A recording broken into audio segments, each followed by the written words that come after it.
This week, the officer in charge of preventing sexual assault in the Air Force was charged with groping a woman in a parking lot near the Pentagon. The case of Colonel Jeffrey Krasinski is spotlighting an issue that's been firmly rooted in the shadows: sexual assault in the military. The Department of Defense estimates there were 26,000 cases of sexual assault or abuse in the military last year. That's up 30% from the year before. We sat down with Regina K. Scully, an executive producer of The Invisible War, a documentary about sexual assault in the military.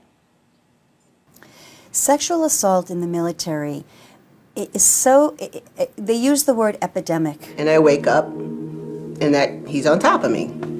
I remember the sounds, the smell. He put his locked and loaded .45 at the base of my skull. This could be your sister, your daughter, a cousin, a neighbor. These are women who went into the armed forces to be educated, to learn, and to serve our country. Within the 2-week period, he raped me 5 times. When we got tested, I had trick and gonorrhea, and I was pregnant. And in every single case, these people were encouraged by their fellow officers and by their superiors not to push it further. It's a delicate process, isn't it, to be critical of the military?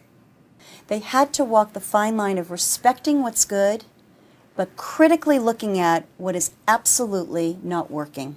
I remember bringing in a young service member who had been brutally raped and bringing her in to see her command and trying to make sure that this young girl was taken care of properly. And this idiot chewed her out for crying. I was struck this week. The Air Force officer in charge of preventing sexual abuse in the Air Force was charged with groping a woman. What was your first thought? Oh my gosh, again. I just was grateful that it was for all the world to see, so to speak, all the country to see, including our president.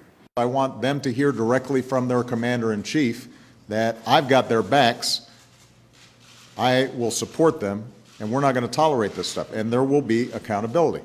He's gone on record now, and I believe him. Do you think it's enough to change the culture? Just going on record and saying, we're done with this? No, we need a few steps to happen before the culture will change. The people who commit these crimes will be held to the same rule of law as the rest of us in civilian life. And that also people, the victims, can report it outside the chain of command. There needs to be all new protocols set up. Next Wednesday, New York Senator Kirsten Gillibrand will introduce a bill allowing service members to make their complaints directly to military prosecutors and not their commanding officers.